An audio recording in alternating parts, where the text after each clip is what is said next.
श्रीथी घर में प्रवेश करती है। प्रीता ने उससे पूछताछ करना बंद कर दिया कि वह क्यों भाग रही है, क्योंकि उसने कहा कि वह घर पहुंचने के बाद सच बताएगी, लेकिन अब वह भाग रही है। श्रीथी खुद के लिए कुछ समय का अनुरोध छोड़ने की कोशिश करती है, लेकिन प्रीता ने उसे एक पल भी अनुमति देने से इनकार कर दिया, यह समझाते हुए कि वह जानती है कि श्रीथी इतने दिनों से उससे कुछ छिपा रही है, लेकिन अब वह किसी बहाने से सुनने वाली नहीं है और सच्चाई जानना चाहती है। श्रीथी कहती है कि वह पीने के पानी के बाद वापस आएगी, लेकिन प्रीता उसे बैठने के लिए मजबूर करती है और एक जग लाने के लिए दौड़ती है। प्रीता का कहना है कि श्रीश्री को उसे वह कारण बताना चाहिए जो वह नहीं चाहती कि वह लूथरा हवेली जाए, लेकिन वह इसका कारण पूछने जा रही है। श्रीथी का जवाब है कि कोई कारण नहीं है, जब प्रीता कहती है कि इसका मतलब है कि वह उसके लिए झूठ बोल रही है इतने लंबे समय तक। प्रीता जवाब देती है कि वह खुद जाएगी और लुथरा हवेली में हर चीज के बारे में सच्चाई का पता लगाएगी। पर रीता ने पीछे मुड़कर पूछा कि श्रीकरण लुथरा उनकी समस्याओं का कारण कैसे बन सकते हैं, क्योंकि उन्होंने सोचा था कि निधि वह है जो उससे नफरत करती है और उसे मारने की कोशिश कर रही है। श्रीष्ठी यह कहते हुए सहमत है कि निधि समस्या का कारण है, क्योंकि वह श्रीकरण लुथरा की पत्नी है और उन्हें लगता है कि उन्होंने उन्हें पसंद करना शुरू कर दिया है और उन्हें प्रपोज करेंगे। गुरप्रीत कहते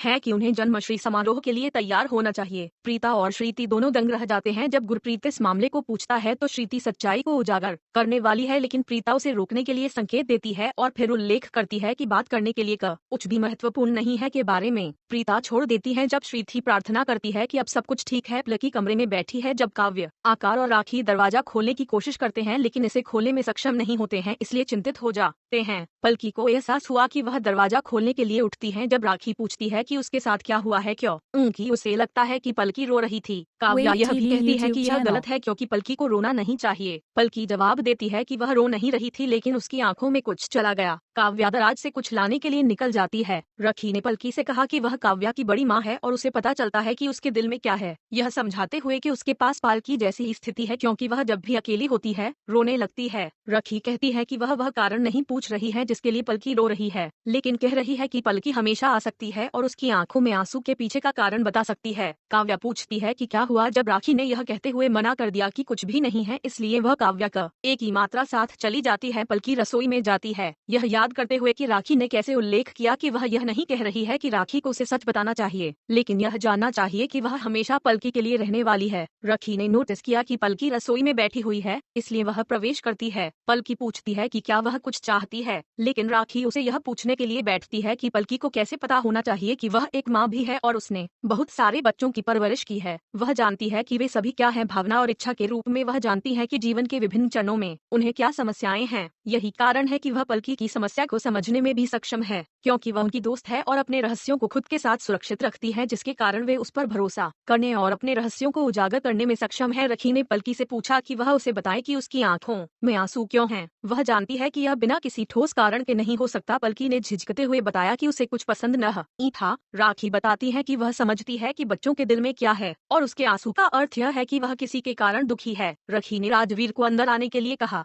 वह उससे पूछती है कि क्या वह पलकी का बहुत अच्छा दोस्त है। राजवीर का कहना है कि इसमें कोई संदेह नहीं है और उसका कोई अन्य दोस्त नहीं है। रखी पूछती है कि इतनी खूबसूरत आंखों में उनके आंसू क्यों हैं और वह क्यों रो रही है। राजवीर हैरान है कि क्या पलकी रो रही था बड़ी ई की मात्रा। रखी पूछती है कि क्या उसे नहीं पता कि बानी दादी उसे कब बुलाती है, इसलिए रखी कहती है कि उसे मम्मी जे के साथ छोड़ना होगा, लेकिन कहती है कि राजवीर को उससे पूछना चाहिए। राजवीर ने पलकी से सवाल किया कि बदी माँ क्या कह रही थी और उसकी आंखों में आंसू क्यों थे। रखी यह कहते हुए वापस आती है कि पलकी ने उसे बताया कि यह उसके दिल से संबंधित है, लेकिन उसने आगे कोई विवरण नहीं बताया। वह जानती है कि यह उस व्यक्ति से संबंधित है जिसे वह प्यार करती है और जिसने उसे पीड़ित किया है, और वह पलकी से अनुरोध करती है कि वह उस पर पागल न हो, क्योंकि उसने कोई साझा नहीं किया था उसके साथ गुप्त, लेकिन उसका अनुमान सही निकला। वह राजवीर को जारी रखने के लिए कहती है। राजवीर ने पलकी से संकोच किया कि क्या वह किसी को पसंद करती है। एक ही मात्रा पालकी ने राजवीर को यह कहते हुए देखा कि उसे कुछ काम याद हैं और इसलिए राजवीर को आश्चर्य होता है कि पलकी को कौन पसंद करेगा जिसके बारे में वह नहीं जानता। श्री तब बैठी हैं जब गुरप्रीत पूछ रही हैं कि उन्होंने यह क्यों कहा कि वे सुरक्षित हैं। श्रीति प्रीता दी से जवाब देती है कि उसने दलजेठ जे के घर में भी प्रीता दी को कहीं नहीं पाया, लेकिन उसने आखिरकार उसे लुथरा हवेली में पाया। श्री सिथी बताते हैं कि प्रीता दी को लगता है कि ये सभी हमले निधि द्वारा किए गए थे। उन्होंने महसूस किया कि प्रीता दी कुछ गलत कर रही है, इसलिए उन्हें कॉल पर सच्चाई प्रकट करने के लिए मन आने में कामयाब रही। श्रीथी ने प्रीता दी और करण जीजू दोनों को आज बहुत करीब से सूचित किया और एक दूसरे